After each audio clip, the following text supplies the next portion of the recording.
We're here just basically for Travis Scott, man. Travis Scott, baby! Woo! I've been listening to Travis Scott since 3rd grade. You know, he's one of my favorite artists. He definitely wants to see Travis Scott tonight. We're all young here. Everybody wants to be here for the experience. This is Houston, Texas. We love being celebrated.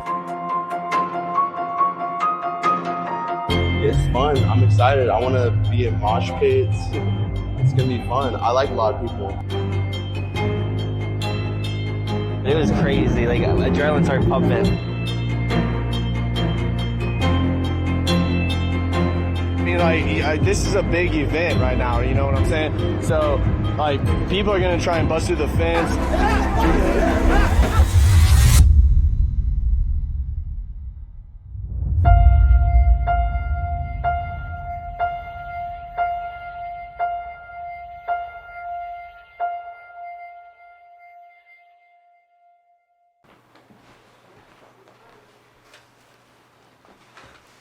Hello, my name's Ayden, and God saved my life at Astroworld 2021.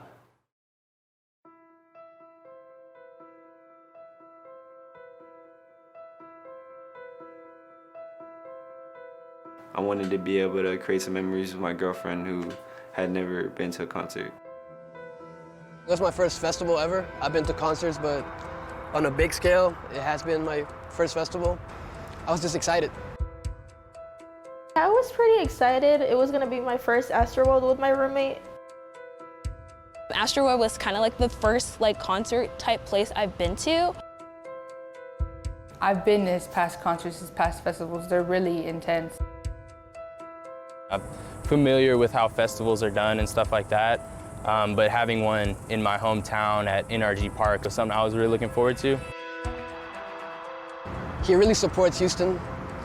I like that he's homegrown and he actually cares about the city a little bit. But therefore I, Sylvester Turner, Mayor of the City of Houston, hereby proudly proclaim November 18, 2018 as Astroworld Day, Travis Scott Day in the City of Houston. Yes, sir, man! A lot of people do love him because he loves Houston so much, and he based an album off Astroworld, which is in Houston. And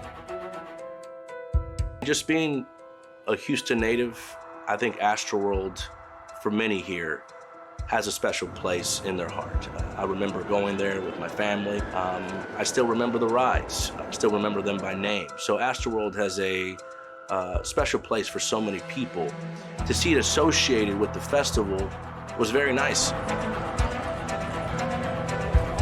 Astroworld, I think for generations has always been associated with memories. Whether it's an amusement park or a concert, or the rodeo happening on that, that place is always associated with memories. I think the intention was to create something like that with an event like this, and that's why there was so much excitement about it. It seemed fine. We got in through the gates, we saw the big stage, which was almost like a mountain. We were just getting amped up. We were playing artists that we knew were gonna be there, and we just remember looking around and being like, whoa, a lot of people. We just seeing basically a swarm of different people coming from all angles to get ready to go inside that show. Kind of chaotic. We were standing in a line to get in to the gates, and from a distance, but kind of close, we kind of saw people trying to rush the gates as well. Of course, you see a lot of people running throughout the sides of the roads, so they were the ones that were trying to jump in over the gates. I knew this is going to be chaotic. These kids don't know how to act. Keep in mind, this was at 11 in the morning. And everybody just stormed in, and it was just crazy to see how they didn't care about nothing or no one or anything. They trampled over people. They took down the metal detectors. It was just total destruction. There was cops with horses just lined up, ready, I guess, prepared for what's to come, because they know how these kids get. This has happened before. I've 100% heard people breaking the gates down, jumping through and stuff like that. And it's something that I feel like, if you were prepped for it, maybe you would have had extra units out there. I mean, there was no reason I felt like for one horseback unit to be bouncing around trying to cover ground here and there. It was very clear that by what was happening with the folks rushing in through the gates several times throughout that day, that HPD could really do nothing but try to minimize that as much as possible. And it was early in the morning and they were already doing this. I mean, Travis didn't take stage probably till almost 11, 10 hours later. I actually asked one of the HPD officers there if they had ever thought about canceling the event because of this issue with crowd control. He told me that they didn't have that capability, that was up to the people that put on the show. I left there with a very bad feeling. You know, I told my reporter Barajas at the time, it just doesn't feel right. You know, there's too many red flags.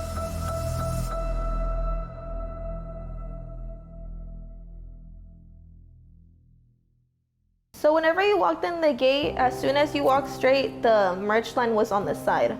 And then if you kept walking straight, the first stage was on the left side. And then of course the food trucks and all of that kept going down. And then the main stage, which Travis Scott performed, was on the left side as well. So the first thing that we went to was the merch line. And we were about to go next, and they were like, that's it. Like, no, we're not selling merch to y'all anymore today. Like, they literally had to stop the whole thing because people didn't know how to act. People were already jumping, trying to get over and grab shirts, and I was told even registers from one of the officers. The crowd actually got crazy hectic was when Don Toliver came. Don Toliver. And it was really, really bad. I was thinking there wasn't a lot of security around. There really was just that super heightened sense of chaos, and I really, really experienced it during that Don Toliver set. That was probably the first sign that it was going to be a pretty upbeat, rowdy day. That's off the bat, though. That's off the bat. I think that was about 3 p.m.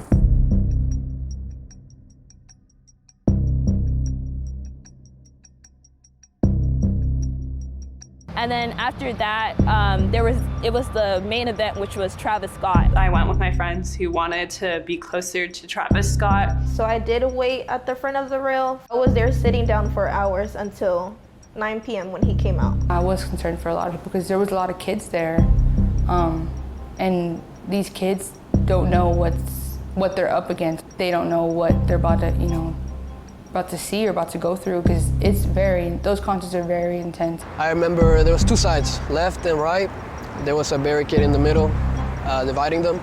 People were throwing stuff at the other side, just yelling at them.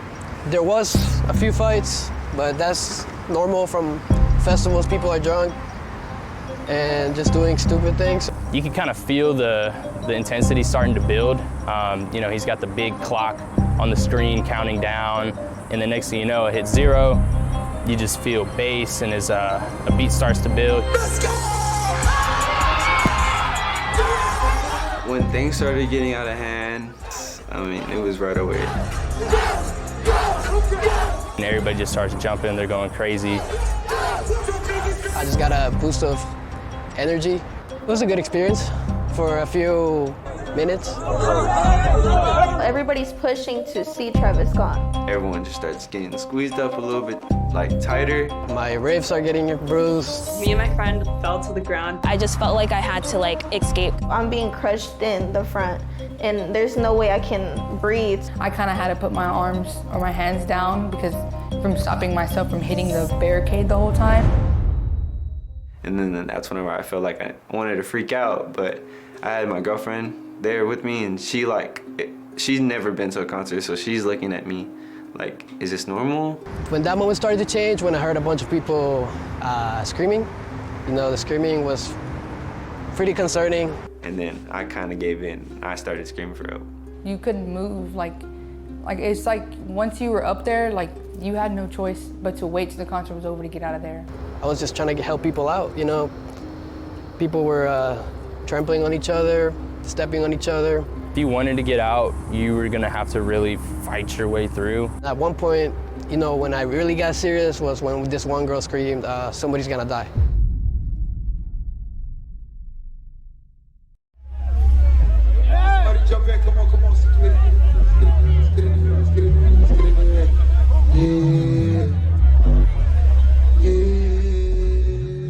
As I mentioned, 90210 was the first time he actually stopped it. He was up on it was a rising platform. He got up there and he was singing, and eventually he said, hold on, you know, stop the show. Made sure the person was all right.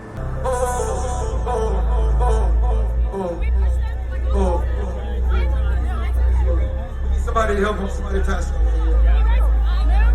Somebody pass him right here. Hold on, don't touch him.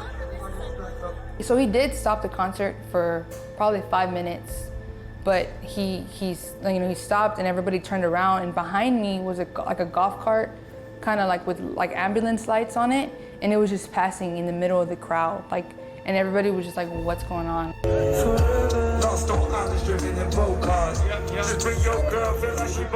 I know I seen some people like say like move, like let them get through, but then I seen some kids like jumping on it, like messing with it or like taking it as a joke, you know, like they weren't really taking it seriously. Stop, cool hands up, y'all 2 hands up. Y'all know what y'all can do, chase me, let's go. I personally didn't find myself having trouble breathing, but there was a point in time where I fell down. It was very unorganized, it was very rowdy. It's a tough time, for sure.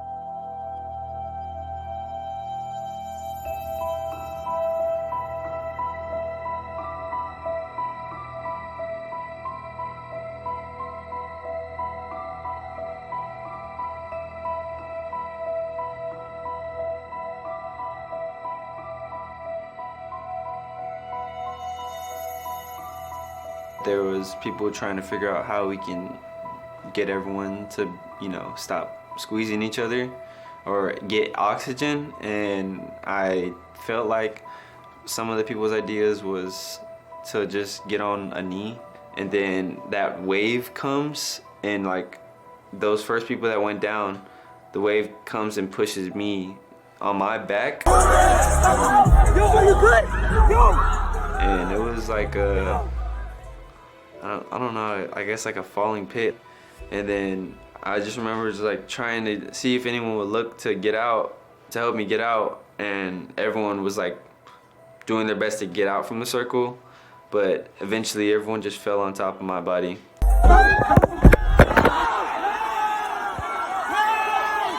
It's definitely right then and there, I was like, I'm gonna pass out or probably pass away. And so I accepted my death, and then like I learned in church, is to repent and pray to God. It was just like a miracle the way that I was able to get like cold air after that person was able to move off of my head. Truly, who do you believe saved you at that moment? God, for sure. God, there's no other explanation in my mind. Like, that was all God.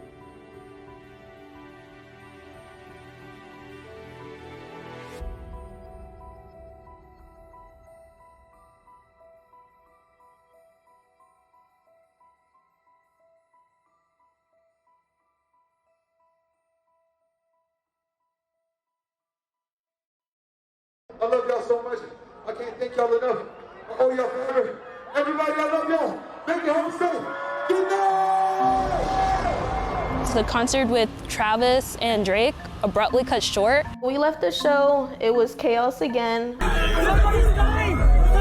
was no signal here, and my phone was dead. On the way out, you know, I saw a lot of lights, and I kind of peeked through looking, and I probably saw like 8 or 9 ambulances. You know, the street was filled with them. I think we got home like at 12, and then my dad was like, look at the news, like somebody's dead. Sorry. I was just in shock because I could not believe this happened. You know, I woke up excited, and I immediately, when I found all that out, my heart sunk to my stomach. None of us really realized anything had happened. until the next morning at like 6 or 7. I received a call from my older sister. So I was like, why is she calling me at 6 a.m.? She knows I'm going to a music festival. I'm thinking on the phone, okay, who died that she's calling me? Like, what emergency happened? So she picks up I answer the phone and her voice is super shaky and she's like, hello? And I'm really confused on why she's calling me. So I'm like, hello? And she was like, 7 people died last night. Are you okay? Tragedy at the Travis Scott Astroworld Festival. At least 8 people we know were killed at last night's concert. There was information out on social media before we got anything from the police, the fire department. It was going to be my first day on air, just started. Got the call that, hey, something went down at Astroworld Festival. A number of people are dead. We don't know yet. We just need you to head there immediately. Let's begin with our newest reporter, Rilwan Balagan, who is live at Energy Park with more details on what happened. Rilwan, what can you tell us? Good morning. It's a tragic situation here. 8 people confirmed dead, 17. Felt like it kept getting worse, you know, as we got the full scope of what was happening, what had happened. Hearing, you know, firsthand accounts of people who were just terrified. Last night, you could see 3 and 4 ambulances leaving, 3 and 4 going in, and it was that way for a while. So we kind of camped out there for the latest information. You know, we were getting details that were being rolled out then and there by city officials. Last night was tragic on many different levels. Around 7 or 8 o'clock, people started showing up to the festival grounds, really just trying to get the items they left behind. So for many of them, I was the first person who told them that people were killed here. I won't ever forget doing an interview with a young lady, told her that X amount of people, these people died, and the shock in her face. When did you all understand or learn that this became fatal with 8 people dead? I mean, didn't know 8 people died.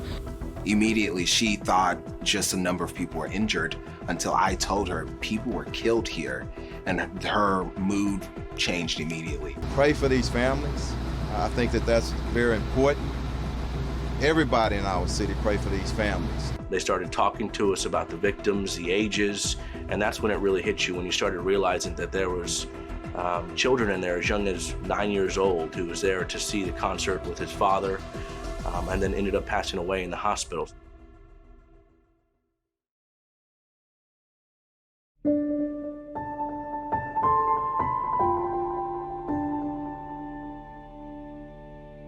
It could have been me, it could have been anyone that we were with, and it could have been someone that was close to us. How could that even happen?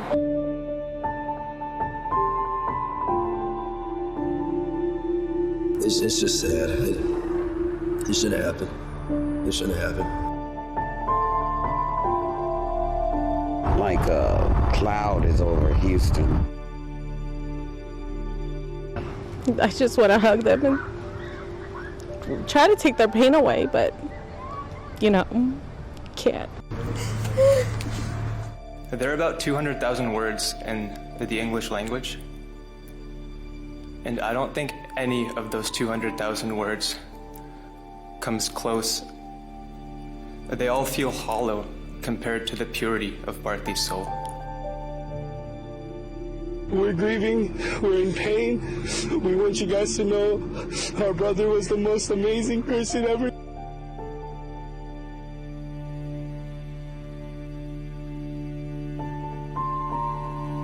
Tonight, 22 buildings in Memorial City illuminated in pink in honor of Astroworld Festival victim Madison Dubinsky. The death toll from last week's Astroworld Festival has risen to 10. We all can take away from young Ezra is that sometimes we just got to lean in. Lean into the to who's ever showing you love. According to family, little Ezra was on his father's shoulder during the show, but was trampled along with his dad when his father collapsed due to the crowd surge.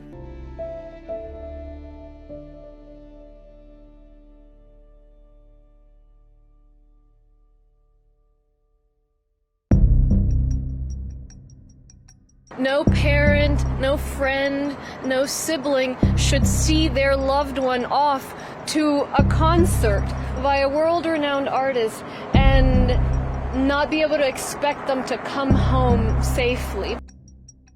My son was there with 3 of his friends, and I'm just glad they had no idea how bad it was until they got home and saw the news coverage. This is a very, very active investigation, and we'll probably be at it for quite some time. We're working to figure out which entity can do that investigation because there's so many different players. That situation is probably enough to initiate a criminal investigation to determine whether or not their deaths were something more than simple negligence. So, my job as a chief of police is to make sure that we find out what happened. We will treat it as an investigation because we don't know. We're talking to witnesses, we're talking to people from Live Nation, who was monitoring the crowd, what their responsibility, where were they positioned. It's an unspeakable tragedy. I know that it's hard for people to move on from this without answers, so we're committed. We're many, many months past this. I think we still don't have the answers as to who was in charge, really who's in charge, how the coordination was supposed to work. You have a lot of people out there that have lost loved ones, 10. And then you have people that have been critically injured that are still recovering from the emotional and the mental stress on this. They want answers, and we're very limited in what we can tell the family, so they get frustrated. My name is Greg Freeman. I'm a retired captain with the Houston Police Department. I would not see any criminal negligence or criminal liability falling out on anyone on this. And I think right now, the powers that be on the city side and the others are closing ranks, and I do believe that they're doing that. That there were these failures. It may cost someone their job. It may cost someone their career. And so there's this wall that goes up to protect those people. And it doesn't always work in the public's interest. We also have to factor in the civil liability that is being looked at right now from many parties, not just the concert promoters, the city of Houston, the county. There are many players in this that are involved. Attorney Tony Busby says he plans to file a lawsuit on behalf of 35 people, including the family of 21-year-old Axel Acosta, who died Friday night. Civil rights attorney Ben Crump says he is filing a lawsuit today on behalf of more than 90 plaintiffs who attended Astroworld Festival a week ago today. This was needless, was unnecessary, and could have easily been prevented. The money that's involved that is going to be looked at, that's going to be how do you put a price on somebody's life that died from being crushed to death at a concert? I mean, if that was my child, what amount will make that better for me? There is no amount that you can give me. We're trying to make things change in this type of events. Because today is me. I lost my son. It could be you, it could be you. The Shahani family wants justice, have filed a lawsuit demanding it because they say what happened shouldn't have. She was like an angel for us. Nobody should ever die from going to a concert. So this lawsuit is not just about getting justice for them, but it's about making sure that the promoters and the organizers know that you cannot allow this to ever happen in the future. Travis Scott obviously is very closely tied to this city. And I'm certainly not saying that he's liable in any sense, but people are going to be looking at him to see whether or not there was any negligence on his part for what he was doing and why the concert wasn't stopped earlier. You know, I think anyone that is the headliner, that is up on that stage, that brings people together, brings 50,000 people together, is going to be devastated when this happens. And you're going to feel like, was there anything I could have done different? And I'm sure he's asking himself those questions. I mean, I'm honestly just devastated, and I could never imagine anything like this just happening. I'm gonna do everything I can to keep you guys updated and just keep you guys informed on what's going on. I love you all. So many people are pointing fingers at Travis and others without knowing really the facts. What finger pointing and inconsistency are you referring to specifically? Just a day after the mayor and the police chief, as I understand it, said that, you know what, if the plug had been pulled earlier on this show, there could have been rioting. We have to worry about rioting riots when you have a group that's young. Just a day later, the police chief came out and said, you know, Travis Scott is the guy that should have pulled the plug, didn't pull the plug, he's at fault here. The ultimate authority to end a show is with production and the entertainer, okay? And that should be through communication with public safety officials.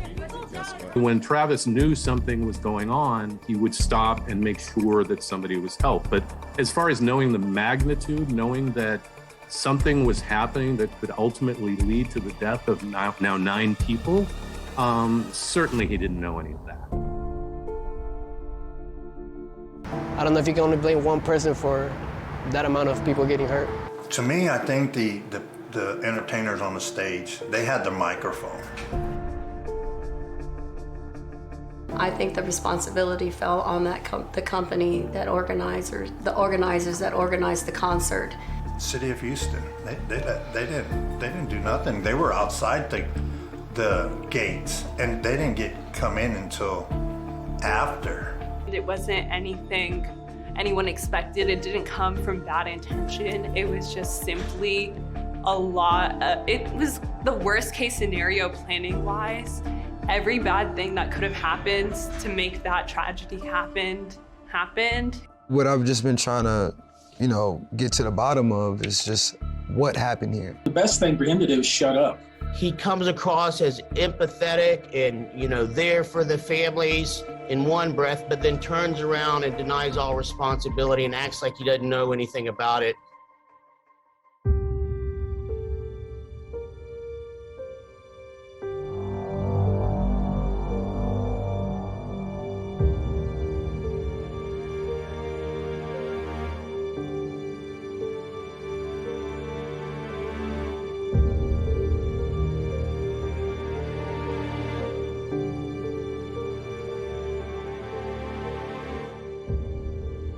The festival itself was done by Travis Scott. You had Live Nation.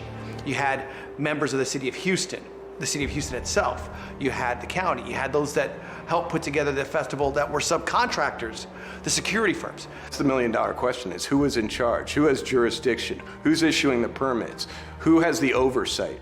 It depends on who you talk to, you get a different answer. There hasn't been a definitive ruling because no one wants to take ownership on this. And that's been a big fear of a lot of people who are involved in this industry and are watching this from the outside, that we'll have these 10 deaths. Most of the cases will settle, maybe some will go to trial, but then we'll get no resolution as to what changes may be made or what changes may be required or what changes were prompted because of this wave of lawsuits, because all the settlements are confidential, at least to this point.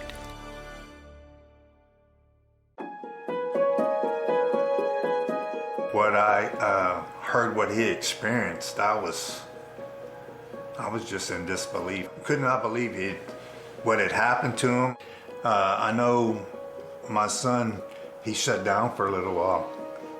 He didn't want to go to school. He gave up. He had no desire. And I pray to God that it ends one day where he can be set free of it. Hi, I'm Victor Cruz. I'm Diana Cruz. We are Ayden Cruz's parents. I don't want to say we were infuriated. We were upset, but anger is not going to help anyone at this point. It's about what do we do now? What do we do going forward? It's not going to help Ayden deal with this emotionally and mentally. So my stand is that we forgive those people that did this thing. We also want to help them accountable to do something good about it, to make some changes. Because if it's not, it's just all these people died in vain. They didn't do nothing for it. It's somebody has to be held accountable. When you go back to, okay, well, who should have done this, or who should, everyone's pointing the finger at everybody else. Have any of the requisites changed for the city as a result of what took place with Astroworld for large events? There's always room for improvement and tweaking. We're looking. But have any changed since? Changed significantly, I would say. No. It is important to remember Astroworld was not on city property. It was city public safety that had to step in at the last moment, but that is not city property, and that was not a, so again, it's. But the city had a hand in coordinating that event, council member, and I think that's what a lot of people are inquiring about, that the city has a hand. Again, this is about looking at all the different opportunities, and we have a bite at the apple here where we can focus on what the city can control, and that's making sure that there are enough eyes and a proper plan in place ahead of time so that it's not a strain on safety. That's correct.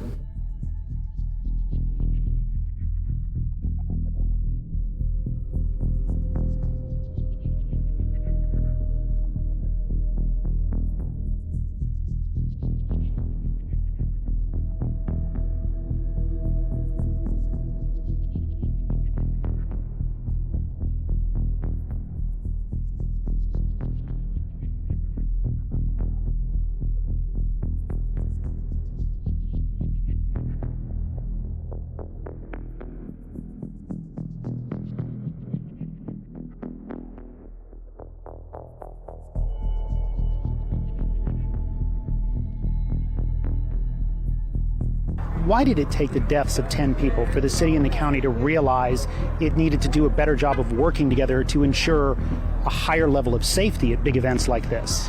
Well, look, tragedies regretfully sometimes, realize the necessity to review things. And that's why this initiative is all forward-looking.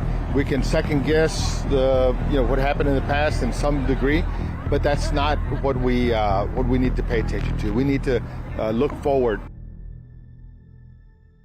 We even went to the Texas Music Office, which spearheaded the governor's task force on concert safety, and even they really said it's a gray area.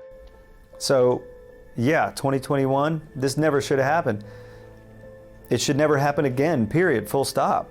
My name is Brendan Anthony, and I'm the director of the Texas Music Office. What do you do?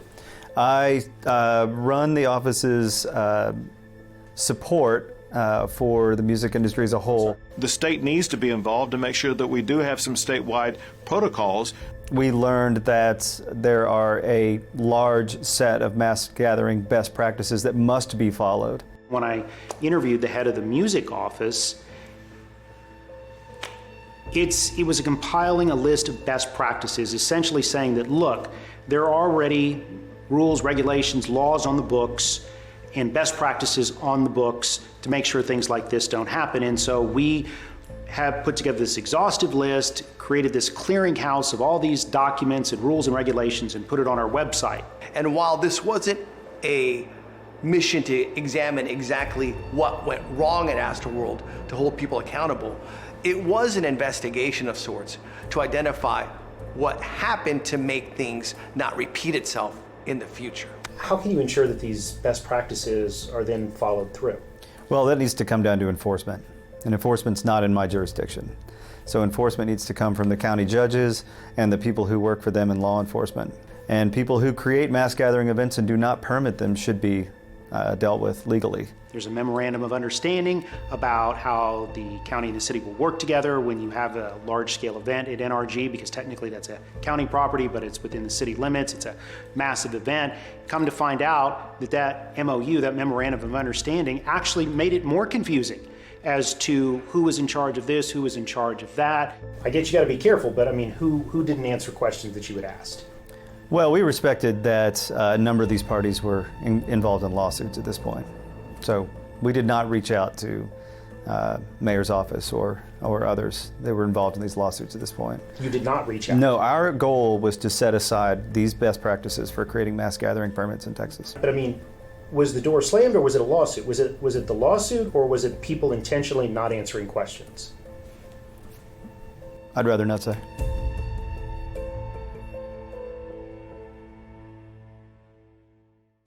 Governor Abbott's task force report is a failure.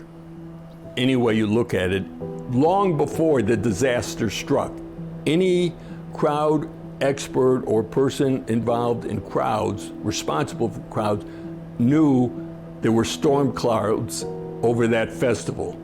Paul Wertheimer has dedicated his life to studying mass gatherings and how to avoid exactly what happened at Astroworld. He was a public information officer for the city of Cincinnati when you had that god-awful incident involving The Who, and all those people were crushed to death outside the concert. At that Who concert in 1979, the way it was described is you had all of these people outside the concert hall. Some people thought they heard the concert starting, so there was this panic that, oh God, we're missing everything, and so everybody starts crushing forward. By the time everything was sorted out, 11 people had died. It was an absurd disaster, especially in 1979. It never had happened before. It was the worst concert tragedy in the United States history. And I was consumed by trying to hopefully have an opportunity to have some good come out of this disaster. From that day forward, he has made it his mission in life to try and educate municipalities and the concert goer on how to attend these events and how to hold these events in a much safer fashion. Yes, we need security training, great idea. Yes, we need a better risk assessment, great idea. Yes, we need legislation that addresses crowds at concert events and live entertainment events. Okay. What we need most is dealing with the crowd. Overcrowding is the original sin of live entertainment events. They gotta have it. It's fentanyl to the concert industry. They can't help themselves. It's where they make their money is on standing room environments. I think what made this one particularly different is that it was in an open area. It wasn't in a stadium where you had assigned seats. You're able to control your exit pathways. At the end of the day, it really provides a command and control for an event of this magnitude. There has to be an incredibly diligent method of crowd control. Who ultimately had the call to stop this show? The only people citizens can depend on to protect them are the people they empower to protect them. That is public safety. Now, if the police had no power to be there, no reason, then what was the police chief doing there? What was the police chief doing there in his uniform? Was the police chief paid by the city that night? I say he was there and he had power, or he shouldn't have been in uniform. He said he went to Travis and he asked Travis to please keep it respectful, try and keep it calm. In other words, not where he had at past concerts saying rush the stage. Well, yeah, he said he was respectful. Why that? It's nice that you're pleasant, but you're dealing with 40,000 young people. You got to be firm. I've seen fire marshals and police officials say to promoters and artists, you do anything wrong to stir up this crowd in our city, you're going to be arrested after the show. You do anything wrong, promoter, we're going to shut it down. They don't need the promoter's permission. They can arrest the promoter. They can arrest the artist. All of them have that power. The police and fire, they can arrest anyone that doesn't obey their orders. They don't need to discuss it. Then who ultimately is responsible for ensuring the safety of a crowd like this? The people who take the pledge to protect the public. That's fire, police, building, and health But what if agencies. the city says and the county say it's up to the promoter, the person putting on the event, to ensure that adequate safeguards are in place? It is, but when they fail, who rescues the children? If it's happening in the city of Houston, then the city of Houston, police, fire, special events, all need to be at the table at the very beginning, because in the end, we have to speak to it. The Houston Fire Department, Houston firefighters, had no command and control on the inside of Astroworld. There was a unified command post in the purple lot, which was all the non-HPD people. It's about having a base camp, for lack of a better term, inside of the concert where you have all the key stakeholders, including first responders, from that local jurisdiction ready to roll and ready to shut things down if things go sideways. That's kind of a big deal. The people who are supposed to come to your rescue when you get seriously hurt and race you to the hospital were not a major part of what was going on inside that park until everything went south. It's not a good way to operate, because what we saw at Astroworld was a private company get overwhelmed, didn't have basic radio communication to the 911 responding agency, Houston Fire Department. I mean, it is like 2 soup cans and a piece of string is how they're basically communicating after they've had supposedly days of preparation to make an emergency plan. You can go out and hire as many people, many different types of people as possible, but if there's not a coordinated command and control, which is a process that firefighters use every day on calls, it's a recipe for chaos and confusion. In fact, that district chief took it upon himself to ask the private company if they could provide them with a radio in case something went wrong. Instead, he was given a list of cell phone numbers. We're trying to call. I mean, there's no radio communicate. There's no direct radio communication between the EMTs, the private guys that are inside the fence, and HFD. They cannot talk to each other. The lead law enforcement agency was HPD. So we do the walkthrough. That was Friday, Wednesday, or that was like day before, 2 days before. And that was the big walkthrough. And even then, yeah, you just knew that there's going to be way too much going on. And there had been problems in the past. We want to show you what it looked like when the festival opened its doors today. 3 people were taken to the hospital after getting trampled as they entered Astroworld. So Mark Lantini is a former commander with the Houston Police Department. He had been at these type of events in the past. That night, he was brought in as an extra job officer. We met him at his home. He was outside, sitting by his garage. And we just walked up and said, hey, I'd like to talk to you about Astroworld. And a lot of times you expect someone to just say, not talking, and they just shut up, and they shut things down. He spoke to us at his home and made things very clear that there was a lot of problems that night. And he wanted to speak to us about those problems. Well, ended my career, and it was a poorly planned disaster, obviously. We wouldn't be talking about it, but from the get-go, everybody knew it was going to be a bad deal. An internal affairs investigation was conducted, and they determined that my failure to act during the event somehow impacted the end result. And I was relieved of duty, and I just decided at that point I was just going to retire. Lantini's role on that night was to be about 300 to 400 yards away from the stage. We had a post set up in the purple lot, which is at the corner of McNee and Kirby. He was focused more on those concert goers that had jumped over the fence or tried to sneak in, and corralling them and processing them. He was nowhere near the pit. We had a couple 300 officers, on-duty units there, SRG, SWAT was out there. There was a lot of resources because everybody knew there was going to be problems. Not even the potential problems, we knew there were going to be problems. According to Lantini, no officer wanted to work the festival, which is why they had to actually help bolster the pay rate to almost double to what they normally saw. The department knew that there was going to be, or their potential was there for something bad to happen. When you say the department knew, you mean the brass? Yeah, everybody knew.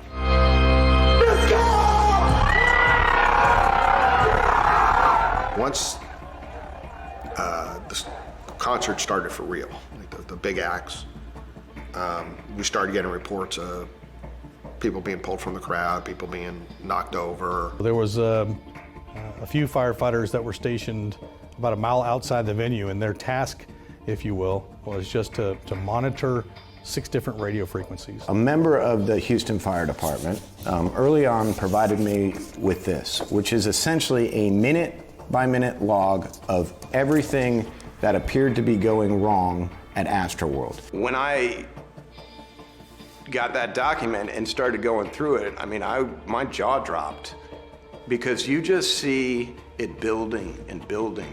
It goes from a problem here and there to just catastrophe. All of a sudden, I mean, the guy's handwriting changes. It looks like he's under duress, because I'm sure he's writing down frantically over 6 radio channels, bits and pieces of what he's hearing, what people need, trying to keep a log, trying to keep everything in order. When I heard, does anybody know where the promoter is? Which told me that they were going to try to shut down the concert or do something to mitigate it. But they didn't know where that guy was, which seemed odd to me. And then I think at that point I know that there was no control. I just remember thinking, how do you lose the guy who's in charge of everything?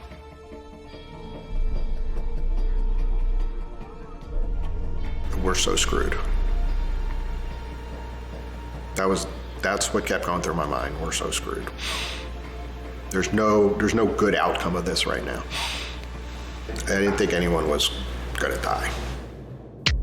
18-year-old Ayden Cruz was with a group of 7 friends, all trampled on by the crowd. At that point, he says his only thought was to save the others in trouble. So I'm looking around and I'm just thinking, who around me probably has the most authority in this situation? And I see the cameraman, and my first instinct was to think, well, I feel like they might have like some type of like communication, like cue. I went up the camera ladder and I was yelling at the guy. I was like, stop the show, stop the show. The first time I went up, the people were like yelling at me, like, what is he doing? Like, get off. What was he trying to do? I was honestly a little discouraged, because I knew that I'm about to be yelling this and I'm probably gonna look insane for a couple seconds. Because, you know, that's very not normal at a concert. You know, who goes to a concert and asks for it to be stopped? And I knew that the people around me were gonna be like, what? Like, why is he doing that? Who has this gun? But they didn't know what was going on, what I had just witnessed. But even then, like, I was definitely freaking out enough for someone to just be like, what's going on with him? Like, there's gotta be something definitely deeper than this.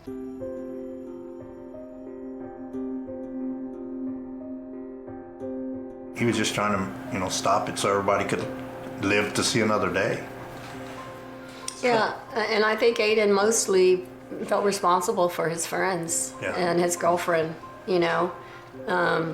And so I think that was the first and foremost that was motivating him the most. But then I think it spilled over to just humanity, you know, the people that were there. They deserve to live. They deserve to walk away from this concert unharmed. So I run into some friends that I actually went to high school with, and they see me and they're like, hey, Ayden, and they're all like, are you, like, you're good and everything? And I'm just like, they just see my face and they're like, what's wrong? And I just like, I break down and start crying. I'm like, I need to find Bree. What was the thing that crushed you the most that happened to him? He didn't feel like a hero because he didn't bring Bree home. She didn't come home, so he didn't feel worthy of that title. And even though he did the best that he could, he still carries regret and guilt.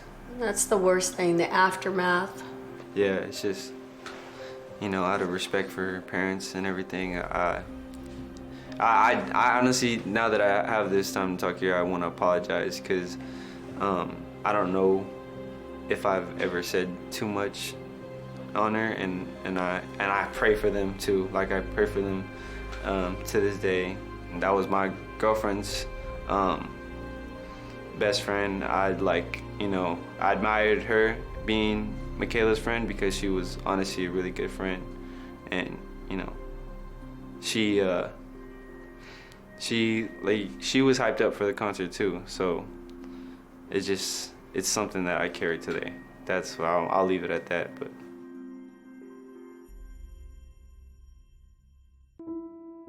Ezra was the 10th victim to die from his injuries. He is the youngest of all 10 victims. The 10th victim of the Travis Scott concert. The families of those victims want answers.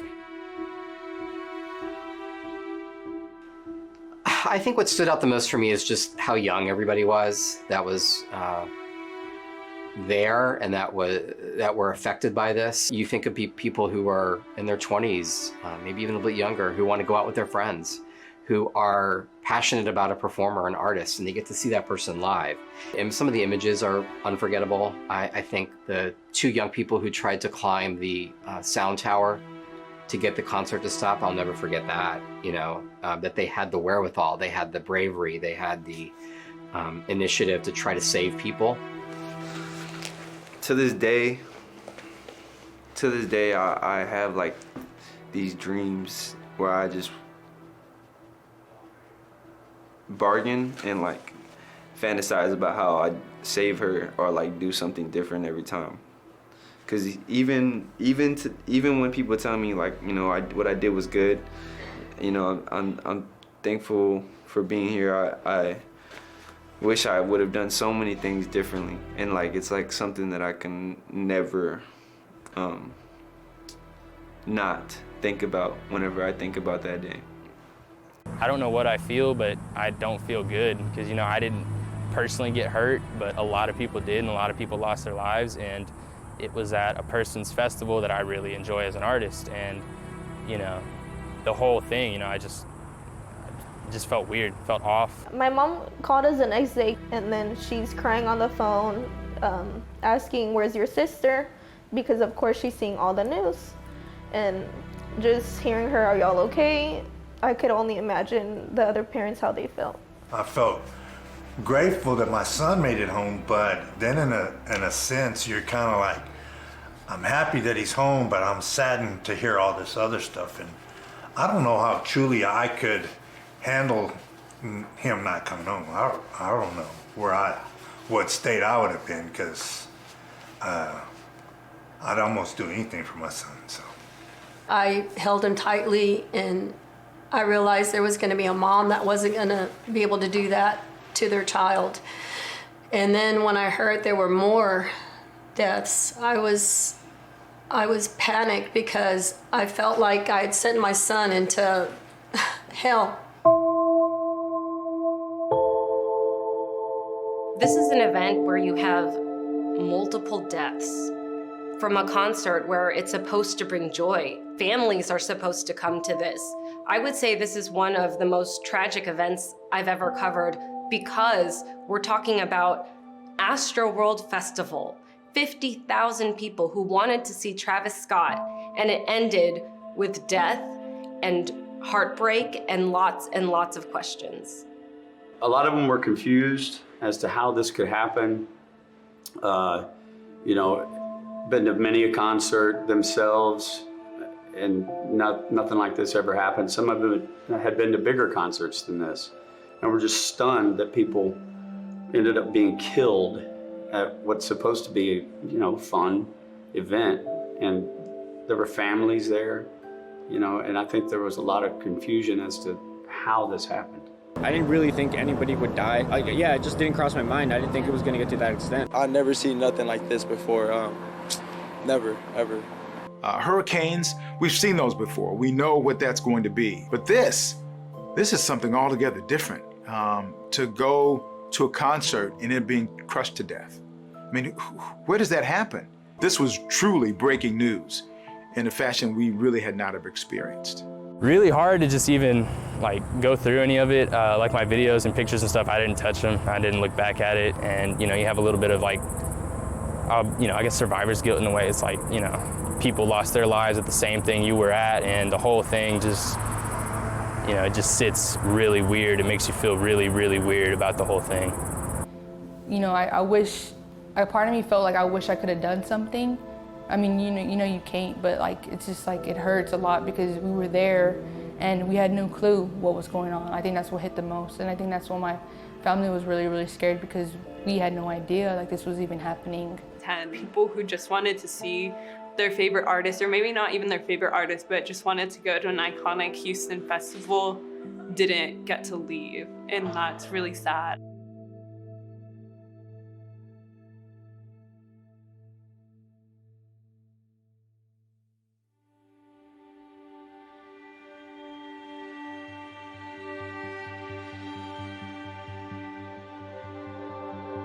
I definitely get the nostalgia. You know, I grew up I'm from Louisiana, but we came here several times this summer to go to Astroworld. I have very fond memories of it, and so I understand the excitement of this throwback to this great theme park and something that is a treasure for this area.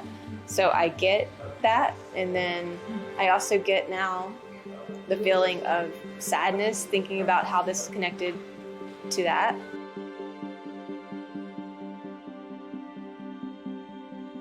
My heart goes out to those families.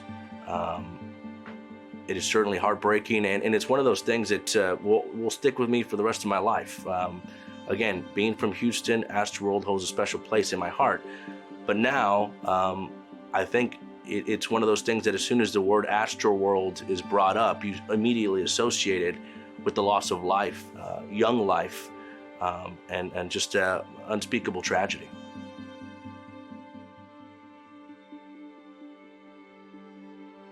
Astroworld, at least that name has been somewhat sullied now. I mean, something called Astroworld is where 10 people died. I wouldn't be quick to name something Astroworld in the future after that happened.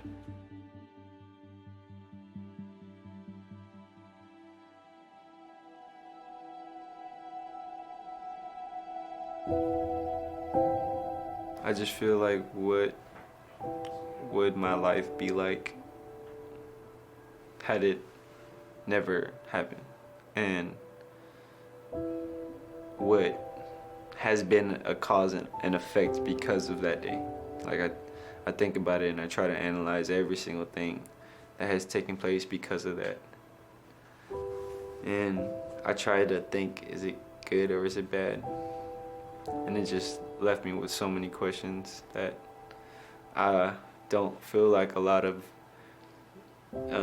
young adults like me know how to answer, you know? So it's definitely impacted my life completely, you know, changed. I feel like I jumped on a whole different path ever since that day.